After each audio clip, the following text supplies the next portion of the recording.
Everybody loves comfort food cooking in the middle of winter. We've been smelling it all morning. There's no dish that can warm you up better than French classic beef bourguignon. Well, after all, it uses one of our favorite ingredients, wine.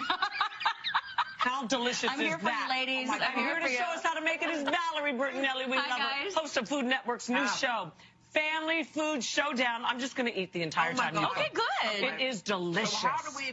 So what do we need to have in the kitchen before we can make this? This takes a few different steps. You have your beef, you have, you've got your wine over there, mushrooms, some tomato paste, bacon. The most important part is I really like using rendered bacon fat to saute my meat in because it really adds a whole other flavor. What makes it rendered?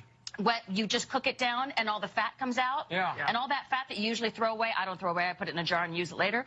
I use that to saute my meat in. Because the flavor's in the fat. Right. So sadly, it's true though. It is. Yeah, the flavor is in the fat. In the fat.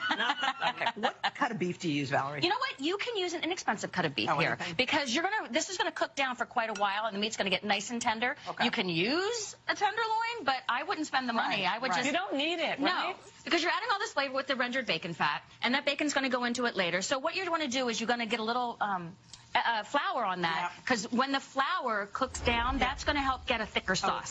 Right. So, I can't tell you how great this is, everybody. I wish I could share it with you all. And you want a little bouquet garni here. This is what you're going to add a lot of flavor to the actual stew that you're making. Okay. It's a beautiful French beef stew. Yeah. So we've got some thyme, you've got some rosemary, we've got some beautiful herbs, and you wrap this up in a cheesecloth. Oh. And, well, I really shouldn't wrap it like that, because you don't want it to come apart in there.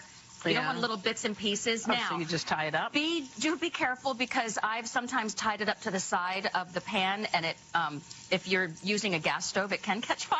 Okay. I have been known to catch a few things on fire. Be careful. So you can throw this all the way in, or you can throw it on the side. I suggest throwing it all the way in. All the way in. And the reason you do it like this, oh, it smells so good, is because you want to bring it out whole. Aromatic and bring it out. Aromatics, All right. So you've got some mushrooms in here. Those are baking away. Once you cook all those, you take them out, get them to the side, then you get the rest of your beef stew all together. So you've got garlic, you've got carrots, and you've got onions, and that goes into the mushrooms. All the mushrooms that are sauteing, and you want to saute the mushrooms off because they're going to add a lot of water, and you want to get those rendered down first. And you've been cooking all your life, haven't you? Longer than I've been acting. Yeah. Wow. Yeah, this is something that I love to do. She's the real deal. She's really good at it. I just love it. Here's some red wine. So you do red. I do some red wine in here. Okay. You get that in. And what you do is you're really going to cook this down for like an hour. Okay. Yeah, really and the want this to all burns come out. out. So, I mean, your family can eat that. Yes, absolutely. I mean, what is that? This is some chicken stock. You can use beef stock if you like. I don't suggest using vegetarian stock because, well... Yeah, why would you? Yeah, you're having beef in it, so what's the point? As this all cooks down after an hour, you're going to add in the beef that you've already cooked and let it cook through a little bit more. And then the pearl onions you really want to put in at the very, very end. Okay. Otherwise, they're going to fall apart. All right. So you just want to give them at least 20 minutes to cook. So all that goes in there, and then you end up with this.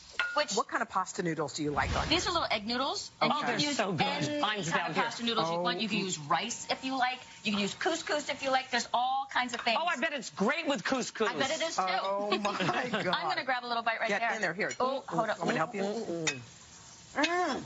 Oh my God. so That's one of the best things you've ever had. It's so good. So good. And the longer it cooks, the longer that meat gets tender, so you don't have to use an expensive It cut. falls apart. It falls apart. To get this recipe, go to today.com/food. You'll see him tonight with J-Lo, but first, Derek Huff giving you a look at the big World of Dance premiere coming up right after this. Golly, Valerie, so good.